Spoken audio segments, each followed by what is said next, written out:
රාත්‍රියේ අඳුර තුලින් ඇහෙන්නට පටන් ගත්තා ලෝකයේම ඇහුණු තුන්වන භයංකර හඬ. ඒ මිනිසකුගේ හඬක් නොවේ. යක්ෂයෙකුගේ හඬකුත් නොවේ. ඒ විශාල කළු බල්ලකුගේ රුදුරු ගෙරවීමක්. නමුත් මේ බල්ලා සාමාන්‍ය බල්ලෙක් නොවේ. අප මහා බෝසතාණන් වහන්සේ ලෝකයා නපුරින් බේරා ගැනීමට යෙදූ අද්භූත උපක්‍රමය. අද කතාවින් බලමු මේ මහා කණ්හ ජාතකය.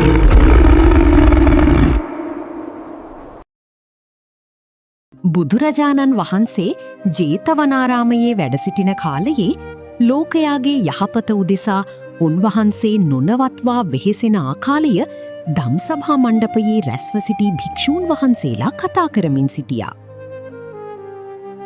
පින්වත් මහණෙනි, ඔබලා කුමක් ගැන සාකච්ඡා කරන්නේද? බුදුරජාණන් වහන්සේ විමසා සිටියා. ස්වාමීනි, ඔබ වහන්සේ පස්වග මහණුන් නිසා බොහෝ දුර වැඩම කළා. මහා කප්පින්න රජුරු කෙනෙක් නිසා තවත් බොහෝ දුර වැඩම කළා. අලූ යක්ෂයා නිසා තවත් දුර වැඩම කළා. මේ ආකාරයෙන් ඔබ වහන්සේ බුද්ධත්වයට පත් වූ පසුවත් ලෝකයාගේ යහපත උදෙසා බොහෝ වෙහෙසවනවා. අපේ උතුම් ගුණය පිළිබඳවයි කතා කළේ. පින්වත් මහණෙනි, අහන්න. මාගේ එම ගුණය අලුත් එකක් නෙවෙයි. මා පෙර ආත්ම භාවවලදී ලෝකයාව බීරා ගැනීමට කටයුතු කළා. එක් භවයක මා ඒ සඳහා අද්භූත උපක්‍රමයක් අනුගමනය කළා. කතාව ආරම්භ වෙන්නේ ඊටාම ඈත කාලයක. මේක සිද්ධ වුණේ අපේ ගෞතම බුදුරජාණන් වහන්සේට පෙර පහළ වූ කාශ්‍යප බුදුරජාණන් වහන්සේගේ සමයෙන් ගොඩාක් කාලයකට පස්සේ. කාශ්‍යප බුදුන් වහන්සේ චතුරාර්ය සත්‍ය දේශනා කරලා දහස් ගණන් සත්වයන් නිවන් මගට යොමු කරලා පිරිනිවන් පෑවා. ඒත් කාලයත් එක්ක උන්වහන්සේගේ සසුනත් පිරිහෙන්න පටන් ගත්තා. භික්ෂූන් වහන්සේලා විනය ධර්ම අත්හැරලා වැරදි ක්‍රමවලින් ජීවත් වෙන්න පටන් ගත්තා. සමහරු මෙහිණින් වහන්සේලා එක්ක වැරදි සම්බන්ධතා ඇති කරගත්තා. පවුල් හදාගත්තා. උපාසක උපාසිකාවෝ, බ්‍රාහ්මණයෝ කවුරුත් තමන්ගේ වගකීම අමතක කළා. මිනිසුන් වැඩිපුරම ගමන් කළේ අකුසල මාර්ග 10න්. ඒ නිසා මියගිය පසු ඔවුන් ගියේ අපායවලට. දිව්‍ය ලෝකවල උපදින කෙනෙක් නැති තරම් වුණා. මේ අවස්ථාවේ දේව්ලොව රජු වූ ශක්‍ර දෙවියන් තව්තිසා දේව්ලොව සිට ලෝකය බලද්දී අමුතු දෙයක් දැක්කා. දිව්‍ය ලෝක පාළුවට ගිහින් අලුතින් උපදින කෙනෙක් නෑ. ඔහු මිනිස් ලොව දෙස බැලුවා. ඔහු දුටුවා මිනිසුන් අකුසල මාර්ගවල ගමන් කරන අයුර, ධර්මය පිරිහී ගිය අයුර, මැරෙන මිනිසා අපාගත වෙන හැටි. ඔහුගේ මනසට අපූරු අදහසක් ආවා. මම මනුෂ්‍යයන්ව භය ගන්වන්නම්.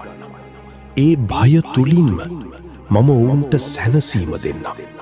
ධර්මය දේශනා කරන්නම්. පිරිහුණු සසුන යලි ස්ථාපිත කරන්නම්. තව අවුරුදු 1000ක් තිස්සේ ඒක පවතින. ශක්‍රයා තමන්ගේ රියදුරු වූ මාතලී දේවපුත්‍රයාව දැවැන්ත කළු බල්ලෙකු බවට පත් කළා. ඒ බල්ලාගේ පෙනුම ඉතාමත් භයංකාරයි. සක්‍රයා වැද්දෙකුගේ වේශයෙන් සැරසුණා. මේ දෙන්නා නගරයෙන් යුදුනක් දුරින් බිමට බැස්සා. ලෝකය විනාශයට පත්වේ! ලෝකය විනාශයට පත්වේ! මේ කෑගැසීම නගරය පුරාම දෝංකාර දුන්නා. මිනිසුන් තිගැස්සිලා ගෙවල් තුලට දිව්වා. දොරවල් වහගත්තා. සෙබළුනි, කුමක්ද මේ කලබලය? රජතුමා සෙබළුන්ගෙන් ඇසුවා. රජතුමනි, කවුදෝ වැද්දෙකු විශාල භයංකාර බල්ලෙකු සමග නගරයේ දෙසට එනවා. මිනිසුන් සියල්ල කලබල වෙලා දුවනවා රජතුමනි. සෙබළුනි, වහාම වාසල දොරටු වසා දමනු. රජතුමා ක්ෂණිකවම නගර දොරටු වහන්න කිව්වා. රජතුමනි, ඔවුන් දැනටමත් රජවාසලට ඇතුල් වෙලා.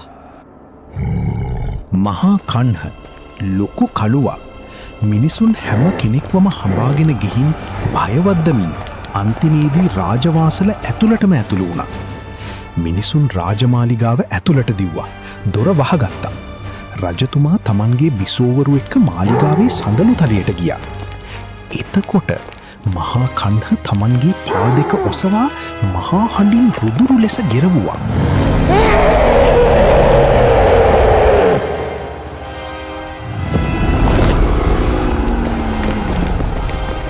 ඒ හඬ නිරයේ ඉඳලා උසස්ම දෙව්ලෝ දක්වා ඇහුණා කියලා කියවෙනවා. මුළු විශ්වයම එකම ගෙරවිල්ලකින් සෙලවුණා කියලා තමයි කියන්නේ. ඉන්දියාවේ ඇහුණු ලොකුම හඬවල් තුනෙන් එකක් ලෙසයි මේක සැලකෙන්නේ. මිනිසුන් සියල්ලෝම භයෙන් හා තිගැස්සීමෙන් වචනයක්වත් කියන්න බැරුව හිටියා. රජතුමා බියෙන් ගැහෙමින් ජනේලය ළඟට ගිහින් අහනවා. එම්බා වැද්ද. ඇයි ඔබේ බල්ලා මෙච්චර ගොරවන්නේ? රජතුමනි, මගේ බල්ලා බඩගින්නෙන් ඉන්නේ. ඔහුට කෑම අවශ්‍යයි. වැද්දා මෙසේ උත්තර දුන්න. රජතුමා තමන්ගේ කෑම බල්ලාට ගෙනැල්ල දුන්න.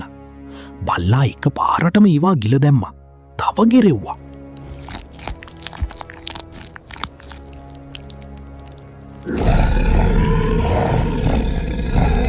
දැනුත් බඩගින්නෙන්ද? රජතුමා නැවත ඇසුවා. හොව්, තවම බඩගිනී.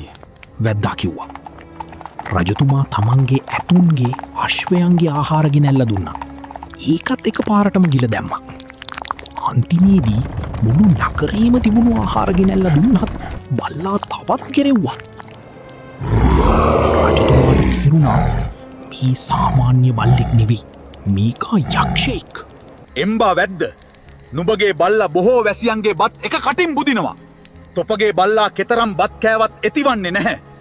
මූ මුරගාන්නේ ඊරන්, මුවන්, ගොනුන්ගේ මස් කන්නටද? නැතිනම් මිනී මස් කන්නටද?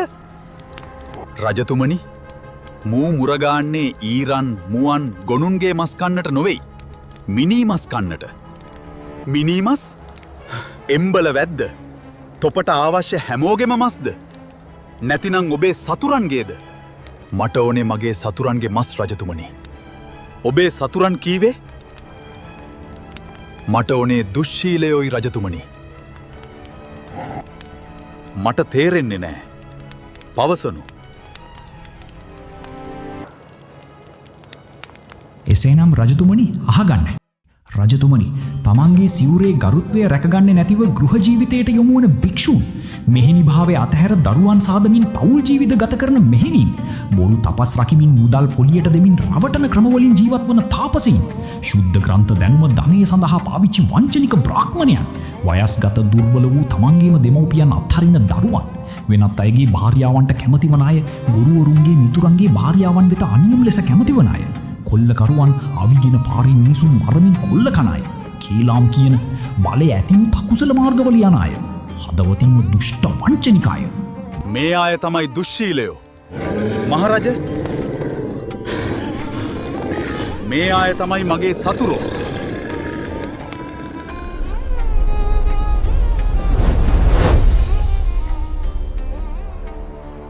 මහරජ, මම සක්‍රවෙමි, දෙවියන්ගේ රජ. ලෝකයේ විනාශයට යනවා දැක්කිමි. මම මෙතනට ආවේ ඒ නිසයි. දැන් මිනිසුන් මියගොස් අපායන් වලට යනවා. ඒ ඔවුන්ගේ පෞකාර ක්‍රියා නිසා. දෙව්ලෝකවල ස්ථාන හිස්ව තියෙනවා. මින් ඉදිරියට පෞකාරයන්ට කොහොමද කටයුතු කරන්න කියලා මම දන්නවා. ඒ නිසා ඔබත් අප්‍රමාදව ඉන්න.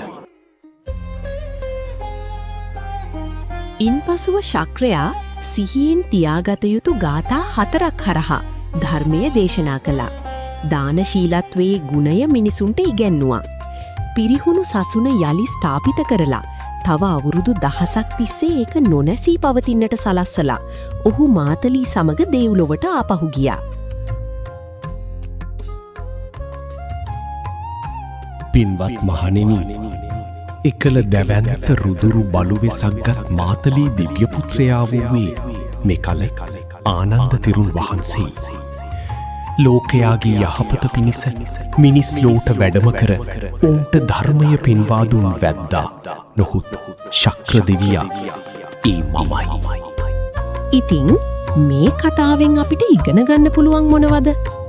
පළමුවෙන්ම බෝධිසත්වයන් තමන් නිවන් අවබෝධ කර ගැනීමට කැපවී මාර්ගයේ ගමන් කරද්දීත් ලෝකයාගේ යහපත උදෙසා අති දුෂ්කර ක්‍රමවලින් හෝ ක්‍රියා කරන්න පසුබට වුණේ නැහැ. ශක්‍රයාගේ මේ ක්‍රියාව සාමාන්‍ය අර්ථයෙන් යහපත් කියලා පේන්නේ නැති වුණත් ඒක තුල තිබුණේ ගැඹුරු කරුණාවක්. මිනිසුන්ව භයගන්වා හෝ ඔවුන්ව අකුසලයෙන් වළක්වා යහමගට ගෙනීම. දෙවනුව මේ කතාව අපිට මතක් කරන්නේ අකුසල ක්‍රියාවල ප්‍රතිඵල මොනවද කියලා. නිකං උපදේශයක් නෙවෙයි. ඒවා ක්‍රියා නිසා කළු බල්ලා එනම් දුක්ඛ ප්‍රතිඵල අනිවාර්යයෙන්ම ගෙනෙනවා. තුන්වෙනුව දහම පිරිහී ගිය කාලයකදීවත් එය යලි අවදි කරන්නට මාර්ග තියෙනවා කියලා මතක් කරනවා. සියලු සත්වයෝ දහමෙහි හැසිරෙත්වා. සියලු සත්වයෝ නිදුක් වෙත්වා. නමෝ බුද්ධාය.